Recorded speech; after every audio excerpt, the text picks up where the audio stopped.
What do you have? Let's hear Tell it. me what you got. So recently, Sean O'Malley released the sparring footage of him TKOing Pantoja, the 125 champion. Did you see that? Okay. I did not see it. I didn't see it. I did not Can you see show it. I heard about it. I wish you could show it to us. I heard that there was a whole... It was basically... There was a couple things that have happened. Sugar Sean is in the news, man. He is hot. He's on fire. You know, and it's also his coach, Tim Welch. I saw that. He's burning all not burning. He's stoking all the fires. That's what he's doing. That's it. He's been with Merab, talking trash to Merab. He's like, he told Merab, like, you're still mad at me because I said your nose was big? Like, Yeah, we're gonna, this is great. Target- And then, okay, let me see target what his you got there, nose. George. That's Pantoja. There he is. Jesus. Okay. You press play. let's go. Okay. I know a little bit about this whole scenario. And this was before tattoos, it looks like. He's got the one on Yeah, his... this is actually when Sean O'Malley is an amateur. Oh, wow. He's an amateur at this point. There was a kick to the liver right there. Yeah, the first kick at the beginning right there. That right there. I was expecting like a punch or something. Everyone was. No. That shit don't count because that doesn't. Come on, man. No, people fight. What are you talking about? Well, hold on. This is the whole thing. Is Sean O'Malley was an amateur at the time. They bring him in. He didn't have a fight or anything. He wasn't in shape, and they bring him in and say, "Hey, it was Henry Cejudo. Why don't you spar with Pantoja here?" And so he spars with him. He does the kick. The kick lands. Pantoja asks for some time because it hurt, and he didn't want to, just gut his way through. He's like, "Give me a second," which happens in training all the time. Mm-hmm. Okay, and then afterwards, as the rounds going, they actually made Sean do more rounds than he was supposed to, and Pantoja, did much better in it. And it's like, hey, it's training. Stop. Not only that, but let's not forget, one's the 25-pound champ and the other one's the 35-pound champ. That's one. Like, sure, you're an amateur. That's fine. You can say you're an amateur at the time. You're still talented. We're not, and also we're talking about practice. Thank you. We're talking about practice. Come on, man. Allen Iverson should have warned all you guys about practice. We're not talking about practice, man. How, and this is what happens when, all of a sudden, things start to heat up. Well, I've got tape. And it's like, stop with the I got tape. Don't show the tape. He just showed the tape. But it's like, you look and you go, what happens in practice stays in practice. Yeah, I mean, it's supposed there's been a lot of times where, like, I've hit some guys with some knees. I mean, yeah. Like, come on. I look, if you don't think that Pantoja's going to fight through that in a real fight, you're out of your damn mind. Do you know how many times he has? Right. Right? Like, shit. It is what it is. But the other one, Tim Welch, that one's burning because he's definitely he got called out for basically talking to Aljamain Sterling during the title fight. Let's talk about that. Let's talk about that. That's something I did want to talk to you about. Go ahead. Sorry, John. I didn't mean to interrupt. Go ahead. What do you want to? I want to know because I know you at one point in the UFC, corners were not allowed to corner.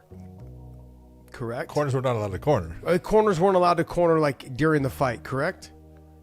The corners were not allowed to talk to an opponent. Oh, okay.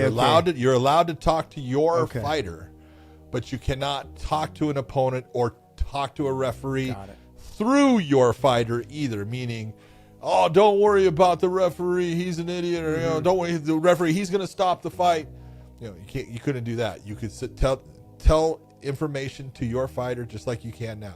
But if you go to the unified rules, it's number 27, and it will talk about corner interference. And one of the things that is in there now, the way it's phrased, is basically that a corner person cannot do anything that causes a problem in the fight. to sit there and say, does Tim Welch telling Aljamain, you got to go, is that going to be something that causes a problem in the fight? I mean, it obviously did. No. He jumped right in and it was over. It's fun. Remember Drew Fickett? Oh, yeah. I had a fight with Nick Diaz and Drew Fickett. And one of the rules of the unified rules is abusive language. You can't use abusive language against. Well, Nick. Oh yeah. And so and I had some great ones with like Frank Shamrock against Nick, but and I would go in. If I went into the locker room with him, I'd say, look, you know what, you're gonna say shit and he's gonna say shit, and as long as I'm the only one that hears that shit, I don't give a damn. Mm-hmm. Do you understand me?